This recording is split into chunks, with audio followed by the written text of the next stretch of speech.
3, 2, 1.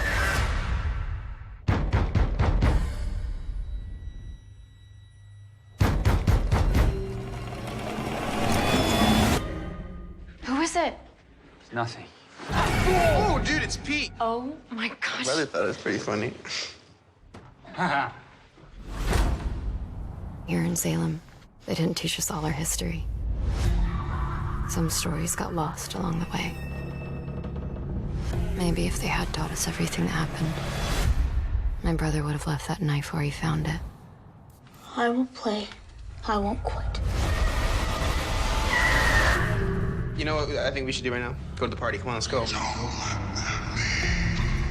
If you play with me, then I'll let you go to your party, and I won't call Mom. Okay, Joe. What game do you want to play? I'm not playing Duck, Duck, Goose. Just humor him. You'll all say, I will play. I won't quit. Tell me, demon. Am I it?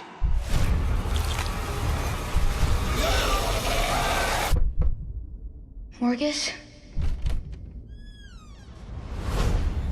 What did you do? Let's play. Marcus.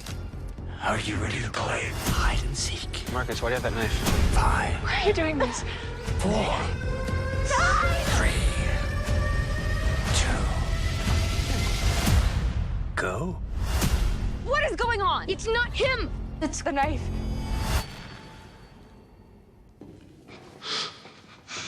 Found you. Hey, buddy, you're just messing with us, right? How about some Hangman? It only ends when he wins. What if we win? Only one way to find out. I will play.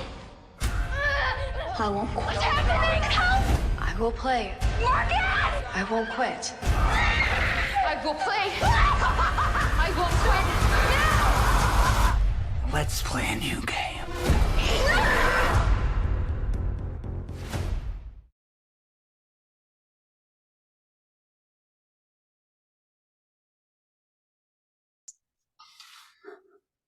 Great. Yes. All Fun and Games is a horror movie starring Asa Butterfield and Natalia Dyer, and it's about basically a knife that's used to conjure a demon that plays sadistic versions of children's games with our cast, with the cast of our movie.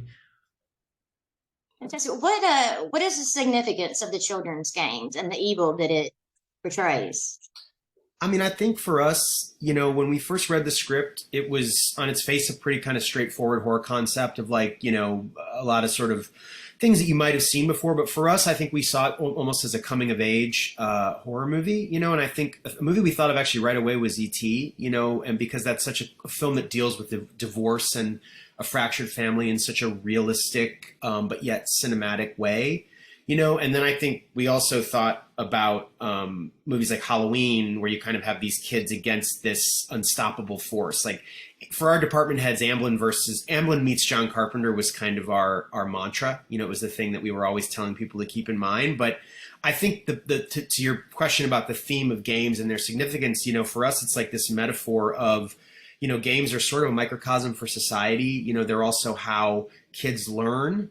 But it's also how they sort of assimilate, and they represent so much in the gauntlet of growing up, you know, for us. And I think it's very relatable. I think we've all either played games or been left out of playing games. And I think that's really where we came at it from, is like, wow, this is a really simple, clean metaphor for sort of life and a horror movie. And it all just worked without trying to explain it too much. So that was really cool for us.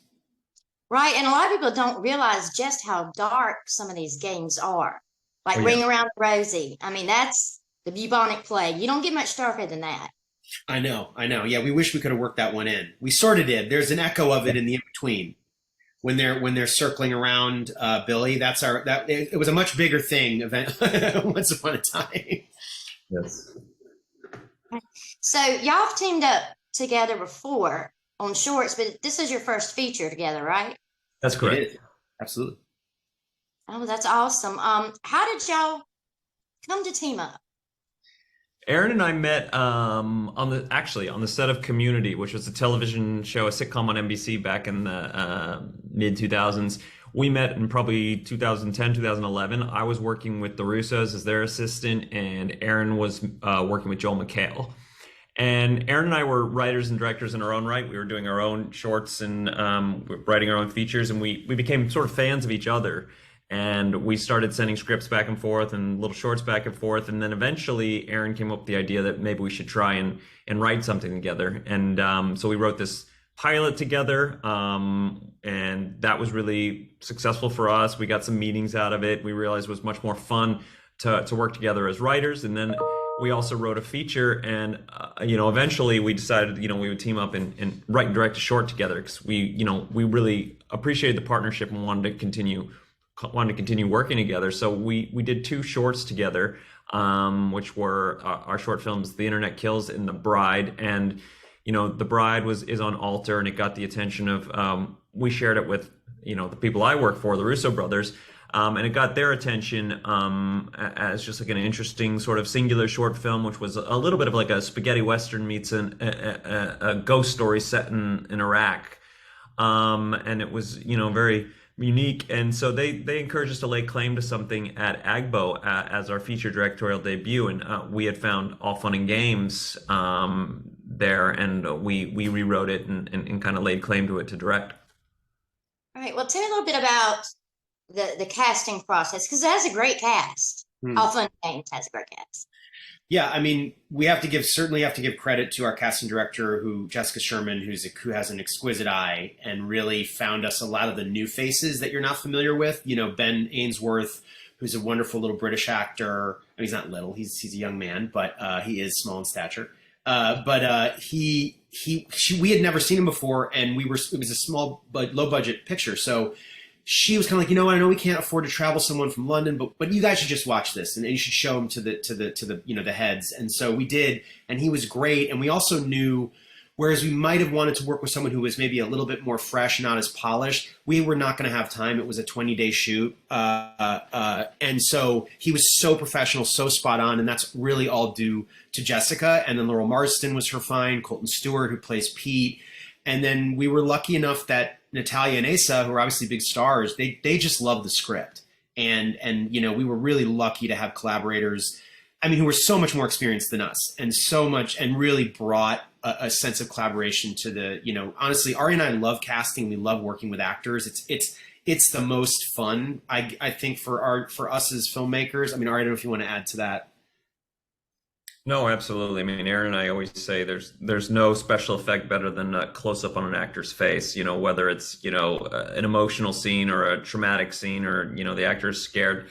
We are certainly actors, directors, and that is the part of the process that we love the most. Right. Awesome. And you mentioned a 20-day shoot. Is that right? Yeah. How did y'all get this done in 20 days? It was rough. It was rough. Yeah, it was supposed to be 25 days, and then for reasons above our pay grade, it became 20 days. And on your first movie, you're just sort of like, let's go. They say jump how high, I think, is really the mantra that we had to adopt. And I think adrenaline got us through quite a lot of it. We were very, very prepared. We always like to be very prepared in terms of designing a movie, whether it be shot list, storyboard, rehearsal. We did get rehearsal, which was really valuable, because we're like, if you're only giving us 20 days, we're getting a week with the actors. And we rehearsed the scenes. We kind of got them around a table in the Coppola style, where people kind of started to become the characters and become the family. And then I think, it was, to be quite honest, once we started going, really being open to slash and burn, really being open to compromise, really being open to sort of what's the essence of the 5 shots we thought we were going to get. Remember early on when we were talking to Joe Russo, and he was just thinking of ways he could help and support us. He looked at how many days we were getting. We were like 20. He's like, that's. Yeah. He's like, there is no margin for error. Every day has to be perfect. And, I think, I don't think every day was perfect, but, we definitely strive to figure out the best way to tell the story on any given day. And I think luckily enough for us, Eren and I are writers and directors. So every night we would look at the shot list and we would look at the script and we'd be like, okay, what is the story we have to tell versus what is the story we want to tell? So it's very much just, figuring out the bare minimum coverage, and then if we had extra time, then going into some of our more interesting flourishes of shots, or if we had time on set, giving the actor another chance at a scene. But we had true assassins as actors. They were very, very talented, and it was 2-3 takes and move on. And I think where we really did, like our Joe saying, "Oh, every day has to be perfect." It's like it truthfully, it was more like just embrace it. Every day is going to be imperfect. And what can you find? What can you really, like Ari was saying, what's the essence of something? But I think where we really learned the hardest lessons was stunts and gags, because it's a math problem. It's a number of setups. Like I was rewatching No Country for Old Men yesterday, and that scene at the end, just where he gets hit in the car, where a Sugar gets hit in the car, is like 11 setups, right? Just to do that, And so we would have to go, no, we only have 3, we only have 2, we have 4, we at least need 2 sides of something. That was, I think, where we really learned hard lessons. And we would, in certain times, like for instance, the hayloft sequence, which is very designed, our touchstones there were Hitchcock and De Palma and even Tarantino a little bit. That was a thing where we're like, guys, we will give you other stuff to get a night in the hayloft. Because there were certain set pieces that we knew if we didn't have time for them, they were not going to stand up on screen. So, that was where we were sort of like forced to do some begging and borrowing. Well, I have to say it looked good. Thank you. So you accomplished that. Thank you. And I loved a lot of the shots are so creative, and I love the fact that the demon looked human. Oh, nice. That it retains that kind of human, and it's sad because these people back then, they went through some serious pain and suffering. And so it's just easier to accept than it would be if they were some giant, weird looking, demon. Yeah. So, I want to applaud you for that. Thank you. Yeah, I mean, I think that was something that Eren and I really believed in, and this was actually came from Anthony Russo.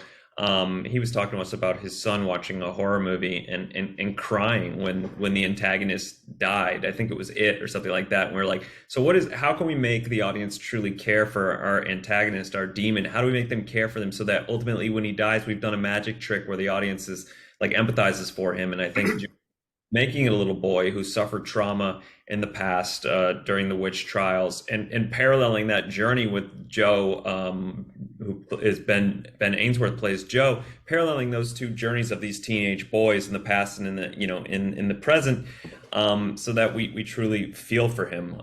That was like something we strive for sure.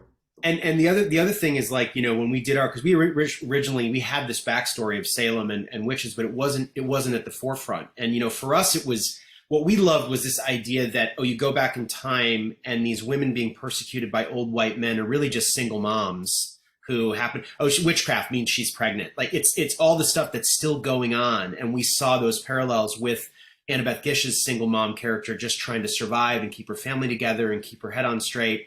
And so for us, that was really cool.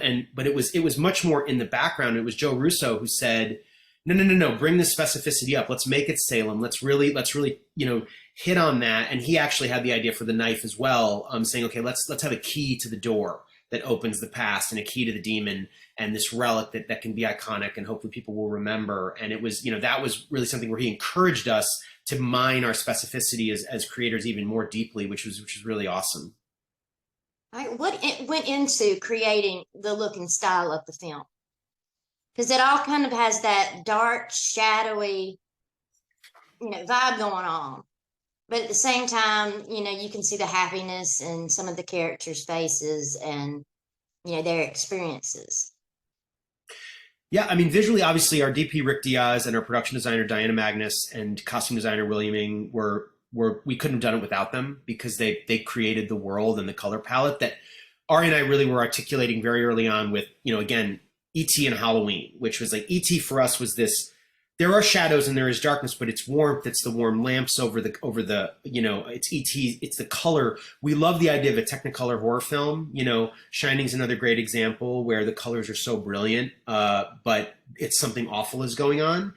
and then the darkness really was like a lot of reference to Halloween, which was like when night hits in that movie, it's really scary, really dark, and the monster Michael can come from the shadows, and so I think those were just to boil it down, because we had so many references that sort of fall away. I'd say those two, Ari, stuck, without, there's other little specific things, but those two really were kind of the ones we kept reminding people of, and then the movie tells you what it's going to be, a little bit.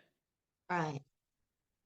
Well, that's awesome. I appreciate you taking the time to talk with me, and I can't wait to see what everybody says about your film. I enjoy it. I thought it was a good movie, and I like that it's kind of understated, but at the same time, it's powerful. Thank you so much. It really was enjoyable and relatable, and that's a big key to movie success. Thank you. That's very sweet of you to say. Thank you. Appreciate it.